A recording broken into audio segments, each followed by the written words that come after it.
The opinions expressed in the following programs are those of the participants and do not necessarily reflect those of Rogers nor Rogers TV.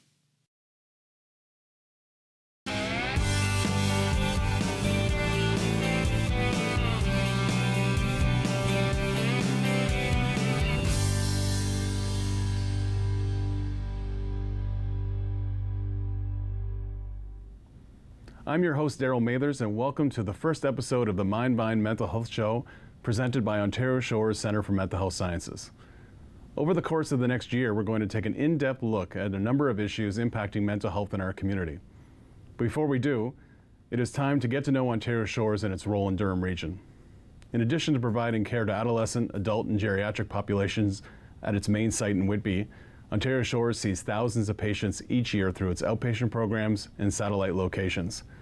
To learn more about Ontario Shores and the services it provides in Durham Region, and in some cases across the province, our President and CEO Karim Mamdani and Lori Lane Murphy, a patient, volunteer, and mental health advocate. Welcome, Karim and Lori. Thank you. Thanks, Darryl. For people not familiar, Karim, with Ontario Shores, how would you describe the hospital and its role in the community? So I would say that we're a organization that serves mental health and addictions clients across the province, but at a depth of specialty. So whether you are someone who comes from the community, who has been referred to us by, say, an acute care hospital, who may have been referred to us by a specialist in the community, our role is sort of at the very deep end of specialization. And we'll look after individuals that come in adolescence, general mental health, as well as geriatrics, schizophrenia. So it's a very broad set of services, but typically for individuals who have not had their first episode, but later on in their care. Lori, from a family and patient perspective, how would you describe your experience at Ontario Shores? My experience with Ontario Shores was nothing short of extraordinary. I received as an outpatient, I received such great, thoughtful, encouraging care from all the staff that I encountered. My whole experience was one of empowerment, and I think that that's important to note, that when you do receive care from Ontario Shores, staff is on your side and they're willing to cheer you on as you are going through your course of care. And that's been my experience, and it was wonderful. Karim, what are some of the different ways people can access care from Ontario Shores? So I talked a little bit about the fact that you can get referrals into Ontario Shores. You can receive care on an inpatient basis. So if the level of care that you requires you to be inside the hospital with a variety of different resources and available to you, then yes, we'll have an inpatient sources available to you. You can receive it on an outpatient basis, as Lori mentioned. That can also be a virtual care. So it can be both in person and it can also be a virtual. And we have the ability to be able to see patients on a patient basis using both modalities.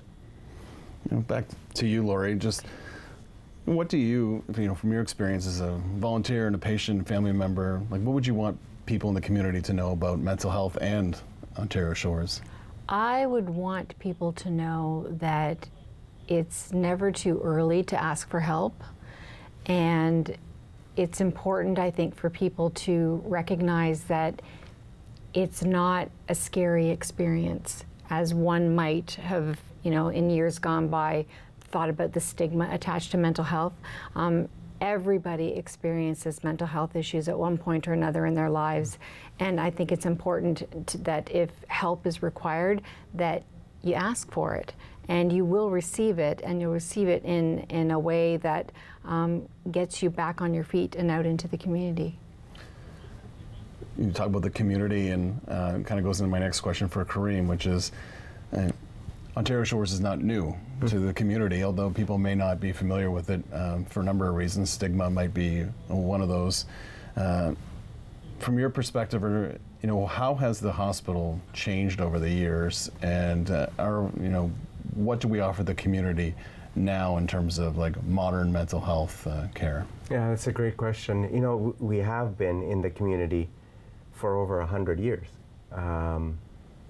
We celebrated our 100th anniversary in 2019, and the thing that hasn't changed about Ontario Shores in all of its forms has been the level of care and compassion that our staff bring to looking after their clients.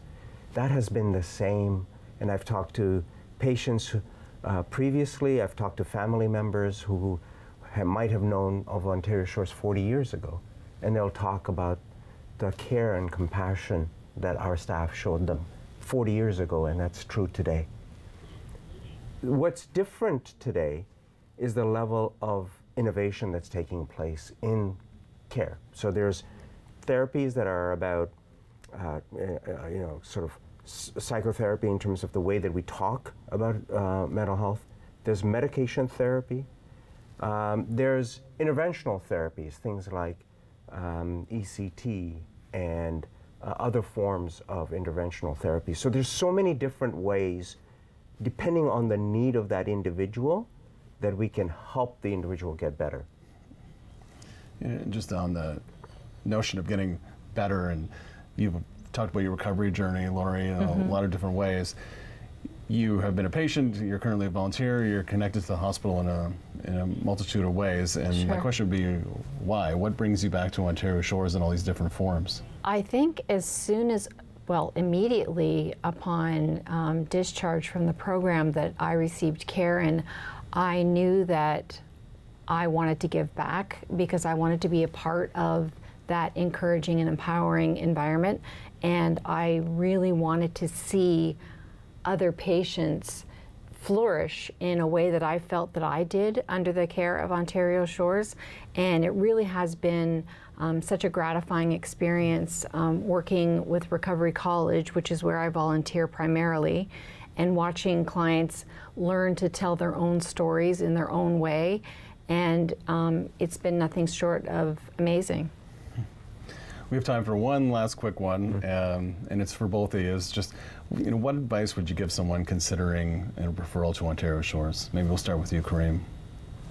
I would say that there is nothing to be worried about. We are on a journey together to help get someone better. The individual brings their experiences, they bring their learnings about their condition, and we bring our expert sort of knowledge and theory to be able to help that individual. But it's together, and so there should be no worry about the need to seek help. I would say please reach out. There's no bravery in suffering in silence. Yes, agreed, 100%. I think the main message is don't wait, because the journey is one of togetherness, and staff is there with you 100% of the way. And so, yes, definitely don't wait to reach out. Thank you both for being here today to help our viewers learn a little bit more about Ontario Shores and the impact it has on people living with mental illness. The learning doesn't stop here as Julie VanHartingsveldt goes back to school in a sit-down interview with adolescent psychologist Dr. Nadia D'Iuso to talk youth mental health during the back-to-school season. That conversation is coming up next.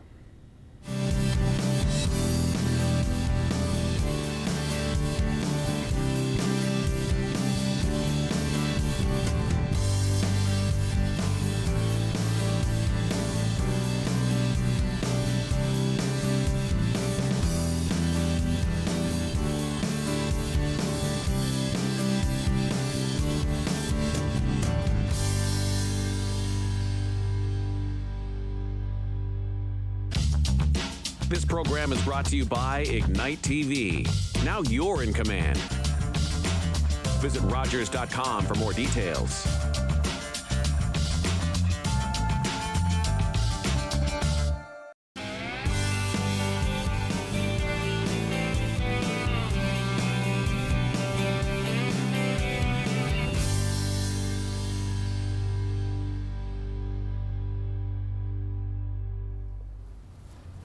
and welcome back. I'm Julie VanHartingsveldt, External Relations Specialist with Ontario Shores Centre for Mental Health Sciences, and this is MindVine.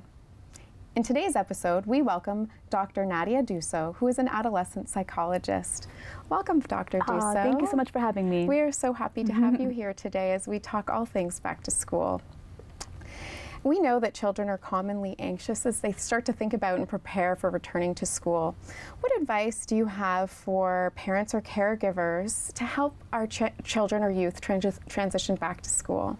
I would say, it is a harder year to go back into. I think it might be the first time it feels like almost normal again. I would say have a conversation around, what are their experiences going back in, their expectations, their goals. Start to bring it out on the table that you can use the pandemic and what's been happening as a bit of an introduction to the conversation almost. Thank you. I understand that getting children to talk about their feelings can sometimes be difficult. What are some questions that parents or caregivers could ask their children to start the conversation? I think it's all about validating. So sometimes, we definitely want to stick to the open-ended, the what, the where, the when, the how. And also just validating. So if you see something as a parent, kind of reflect it back. I'm noticing this. I'm seeing that you're upset. I'm seeing that maybe you're a bit off today. And just see if that invites a little bit more conversation, because it validates that you're kind of picking up on something, and it might give them a bit of an openness to kind of return that with some information. That's great information.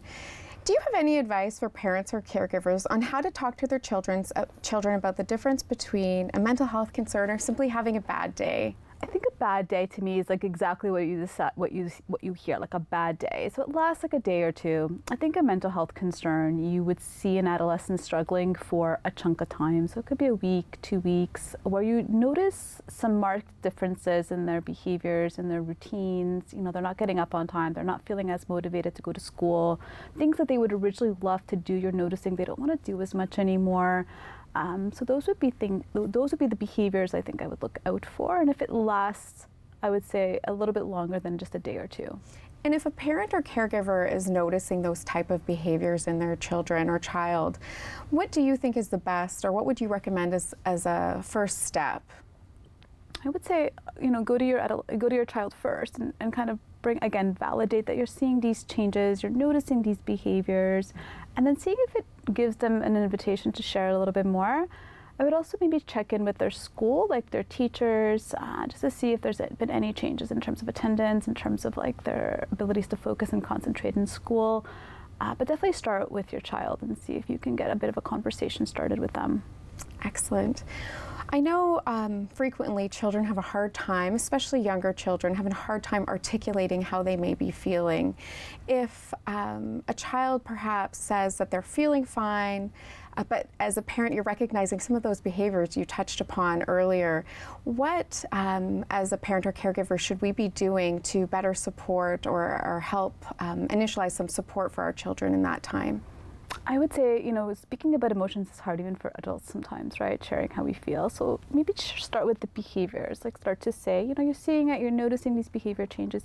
Ask about worries that they might be having or concerns. Like it points a little bit to some anxieties that can be a lot easier sometimes to give voice to. Worries about who they're going to have lunch with, worries about seeing their friends again after so long. Just to kind of get to start a conversation. And then I would say validate and normalize that it's totally understandable that they're struggling, and if it persists, I would again go to those same resources, school, even family doctor if there are lingering concerns that you have, and giving your child a platform to kind of give voice to someone outside of even just you can be helpful.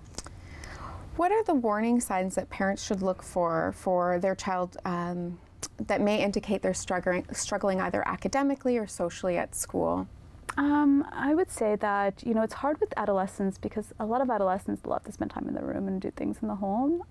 If you're noticing that it takes a bit of push to do the things that they previously would just jump to do, that would be something to pay attention to. So they're canceling plans with friends, they're starting to cancel family activities even, or you're seeing that they're participating but they're not really present. They seem distracted, unfocused, unmotivated, difficulties with sleep, eating, not doing any exercise. The things that you would kind of define functioning, I would say, would be warning signs. That's a great segue into my next question, where children benefit from healthy coping skills to deal with negative emotions. The focus as adults should be eating well, exercising, getting enough sleep. What else can parents do to support their children's mental health? I think that sometimes, with a lot of stressors we can't cope with day to day and that are affecting us day to day, adding as much pleasurable or enjoyable activities can really help to dilute the stress of the day. So even like things that are reinforcing for them. So when they come home from school, if there's something that they want to do or do with you, like kind of organizing things or helping them kind of facilitate things that make them feel good. That's great. Introducing some of that. Great advice, really great tips. I'm the mom of teenagers, so my question to you is, as I think of teens who, as you mentioned, like to spend more time in the room, like to start to develop that independence, what as parents can we do to allow them the autonomy to grow as adults and individuals, but at the same time really still paying attention to their mental health and supporting their mental health needs, or good mental health? Oh, it's a good question. I think that's exactly the balance that's so hard to strike, right? Because they want their autonomy, they want to have their time in their room. So I think it depends on the energy you kind of feel in the home that you share with them. So if you're noticing that they're doing these things, but they're good, they're happy, they're kind of feeling like themselves, they look like themselves, they're acting in ways that still feel, as a mom, good to you, then give them a little bit of that space. If you start to notice that it becomes more like avoidance, where they're using that space to not do other things, I would say then just open up to a conversation and seeing if you can gauge if this is just a bad day, if it's been going on for a little bit longer than that. So those would be the things that maybe I would look for in the home as well. Excellent. Thank you, Dr. D'Iuso. It sounds to me that if I were to summarize your advice, it's really to open up some dialogue about mental health in your home, starting at a very young age with your children or with children. So thank you very much for joining us today. My pleasure. We appreciate having you here. And for those of you who have children heading back to school, good luck to them. And try and implement some of the tactics that Dr. D'Iuso discussed today. Thank you very much for joining us today. Thank you. And thank you very much for watching.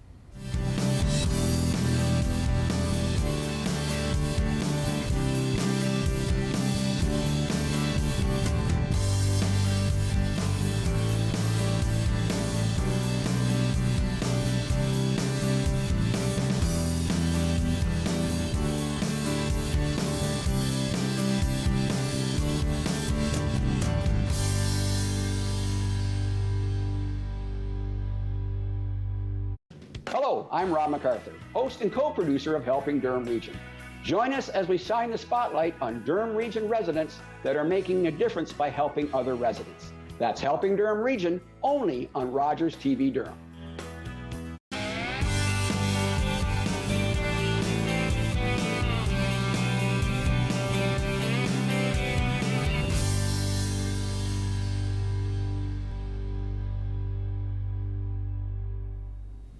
When it comes to mental health, we all have questions. Same is true when it comes to Ontario Shores and the services we provide people impacted by mental illness. That's why we are proud to present Ask Ontario Shores, an opportunity to have your questions answered by staff, volunteers, and patients from Ontario Shores. Whether it is a question about symptoms, treatment, or directions to our main hospital site, we are pleased to provide you with a chance to learn more about Ontario Shores and mental health. If you have a question you would like answered by Ontario Shores, send it by email to communications@ontarioshores.ca, and it may be included in a future episode. Now I hope you enjoy this episode's version of Ask Ontario Shores.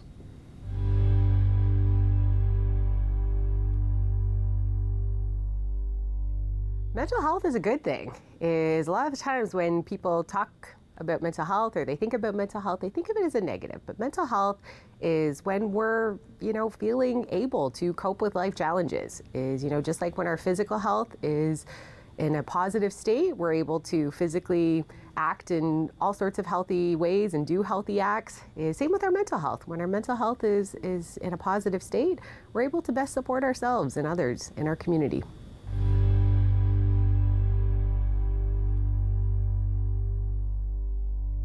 The age of people that receive care at Ontario Shores is varied. We have adolescents, so people as young as 12, 13.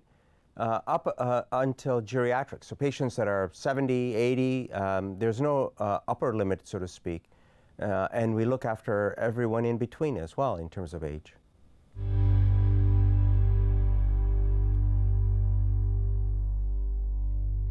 If you're worried about your mental health, there are several online assessment tools that I often encourage people to reach out to. So if you go to like CMHA, you'll sometimes find things like depression screening tools, anxiety screening tools. Now, I wouldn't recommend using these as a way to self-diagnose. Use these screening tools just to give yourself an assessment that, yes, I could perhaps be experiencing a mental illness. And if you get a high score, make an appointment with your family doctor, get an actual diagnosis, and then start that treatment plan.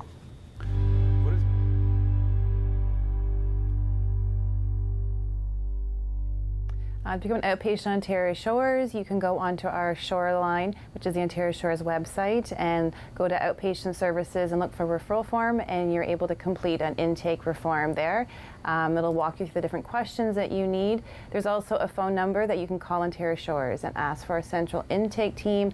They can also walk you through the process for making a referral to Ontario Shores to become an outpatient.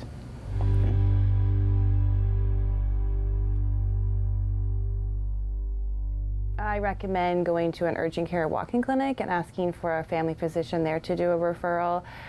You can also go to emergency services. I wouldn't recommend going to the ER, but if you're really struggling and having a difficult time is going to the hospital, the physicians there in the ER and the psychiatrist on call can also complete referral forms to our hospital.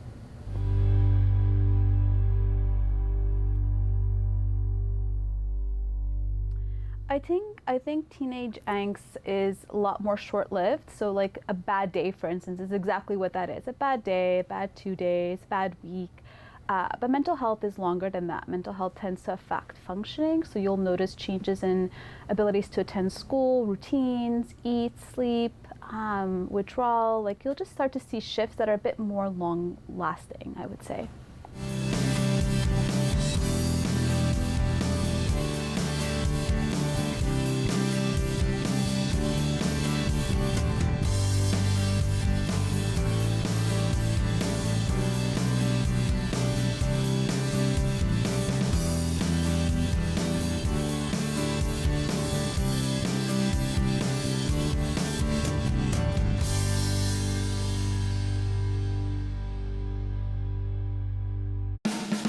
I'm Judith Tate, host and producer of At the Heart of Business.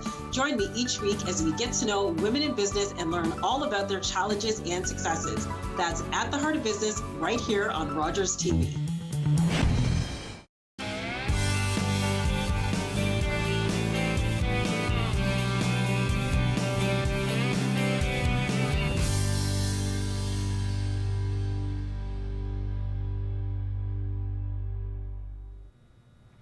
Recovery is embedded in everything we do at Ontario Shores. Recovery from mental health can also mean different things to different people. Each episode, we are proud to bring you Recovery Moments, a segment where staff, volunteers, patients and families, and community members highlight a recovery experience from their personal or professional lives. Recovery Moments inspire our staff to keep making a difference. Here are this episode's Recovery Moments. My recovery moment was early in my mental health nursing career when I had a client who, after getting to know him a little bit, learned that he was a teacher much like myself. And after having some good conversation and learning more about him, really found value in personal recovery. I became much less focused on what is his diagnosis, what are his symptoms, how am I going to treat this person. Then I was more focused on how can I get to know this person better and establish a more meaningful connection. It really changed how I approach working in mental health and also how I teach others about mental health. Really showing more appreciation for personal recovery, meaningful connection, and the development of that therapeutic relationship, and the type of impact that can have on someone's recovery in mental health. So recovery to us is really being able to use our personal experiences and helping support clients through their own personal recovery as well. And we recognize that recovery really happens moment by moment. Through Recovery College, we have the opportunity to provide hope ongoing for each client and really focusing on meeting clients where they're at. My recovery moment is seeing the amazing progress that clients make while they're here in hospital and seeing them continue that amazing progress once they're discharged into the community. My recovery moment is about Family Voice at Ontario Shores. I've been a member of the Family Council for the last 6 years, and I thank the senior management team at Ontario Shores for incorporating our voice in the recovery time of the patients at Ontario Shores. We've known the patients best up until the admission, during the stay, and upon recovery. It is essential to include a caregiver's voice in the treatment and making the patient the central focus of the recovery. Now we are not only patient-centered, but patient and family-centered. Thank you.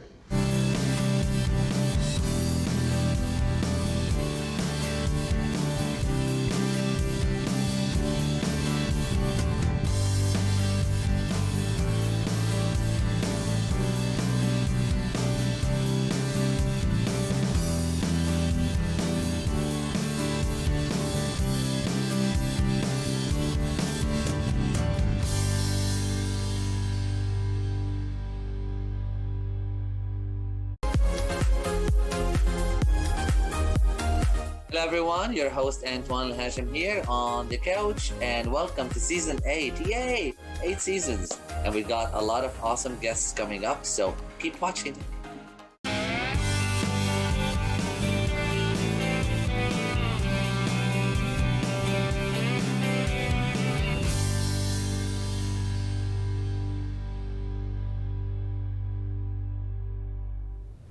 Thank you for watching this episode of MindVine. If you are in crisis and require emergency services, please visit your closest hospital emergency room or dial 911 to reach emergency medical services. For more information about mental health and the services provided by Ontario Shores, please visit ontarioshores.ca/gethelp to learn more. If you have a mental health story you would like to share or have recommendations for a topic of a future episode, please contact us by email at communications@ontarioshores.ca. Thanks for watching.